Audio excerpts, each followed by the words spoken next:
I'm Dr. William Berger, founder and owner of Northeast Medical Practice. We are a concierge internal medicine and weight management practice located in Great Neck, New York on Long Island. We do a little bit of medical aesthetics too.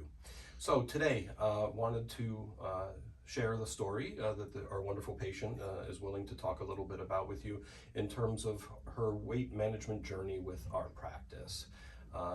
So. Hi, I'm Carrie Ann. Yes. Okay, and so tell us what it's in, just in broad brushstrokes, and then we'll get into a few specifics about the things you've utilized in the program, about what's been helpful to you in terms of changing your lifestyle.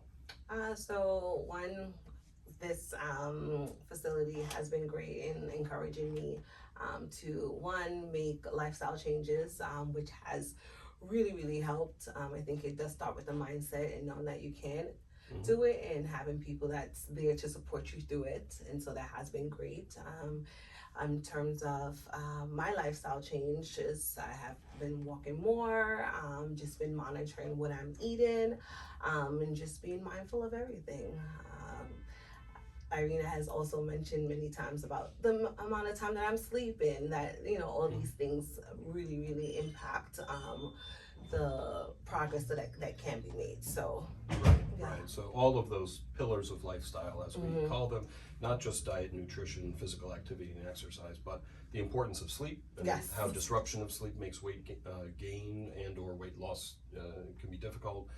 Makes your sugar go up, your blood sugar.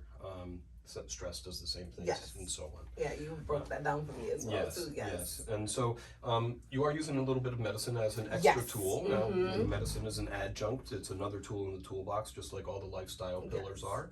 And so, we don't, basically people shouldn't think about medicine as cheating. I just want to put that out there. Medicine's another tool in the toolbox, just like making sure you get more sleep or you don't eat too many refined carbohydrates. So for you, Carrie Ann, like a lot of people, you didn't have insurance coverage for some of the new brand name injectable medicines, so like Zepbound and Wegovy, for example. And just to put it out there, we only prescribe FDA approved medicines from the manufacturer, just as the Obesity Medicine Association, the professional organization to which I belong, does not recommend. It has a practice statement that's basically against using compounded medicines that are produced in non-FDA regulated compounding pharmacies.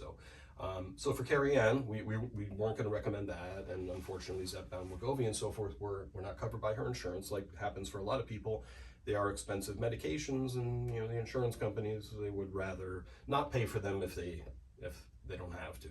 So what we did for Carrie Ann was we used two different medicines that are generic, and they're oral. They've been around a long time, and basically that's been, did you find that helpful? Let me ask you. Very helpful, very helpful, because for years I'll try to do the dieting and nothing really helped. But I think with the combination of you guys and the medication, it really helped, and I saw a significant, improvement. Right, and this is the role for medicine, is to control those cravings that are not, it's not about willpower, folks. It's really a misconception with managing elevated weight, obesity, the technical term, because I won't get into the details, but there are dysregulated hormones in terms of controlling appetite. They don't work anymore, but the hunger hormone always works, or we would forget to eat and have low blood sugar and end up on the floor.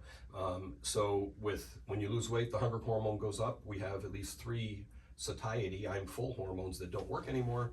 That no one can resist that physiologic drive to eat. It's there so we don't forget to eat and die. So that's where the medicine comes in, to help control the appetite and the cravings, and then that allows you to make better lifestyle choices because you're not so hungry. You can think about, all right, I'm going to have a salad today, or I'm going to meal prep something healthy for tomorrow, and I'm going to get some sleep and get some exercise, etc. Instead of kind of being constantly driven by that urge to eat that is a physiologic, irresistible drive.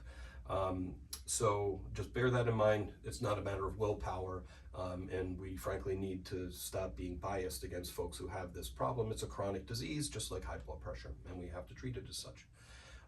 So Carrie Ann, thank you so much for being willing to share your story, Yes. and hopefully that'll encourage some other people out there, to get some help from us, or if not from us, then from other folks. But obesity is a chronic disease. We have to treat it that way, and it's the mother of all the other ones: the hypertension, the high cholesterol, the diabetes, the sleep apnea, the osteoarthritis of the knees and hips, and 13 types of cancers. Again, thank you for sharing your story.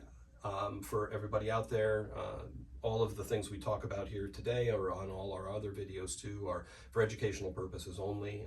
We have not, as of yet, but maybe we will in the future, we haven't yet established a doctor-patient relationship, and so you should see your own physician or come and see us if you have questions and concerns, and or if you have this issue and you'd like to address it. Thanks again. Thanks for tuning in, and be in good health, and we'll see you next time. And I'm being reminded by our PR department that I need to tell you can find us online at northeastmedicalpractice.com, or through our social media platforms. Maybe that's where you're seeing us right now. And of course, you can give the office a call. Again, we're in Great Neck, New York on Long Island, right by Queens. And the number 516-604-3418. And now I'll sign off and say, hope to see you next time.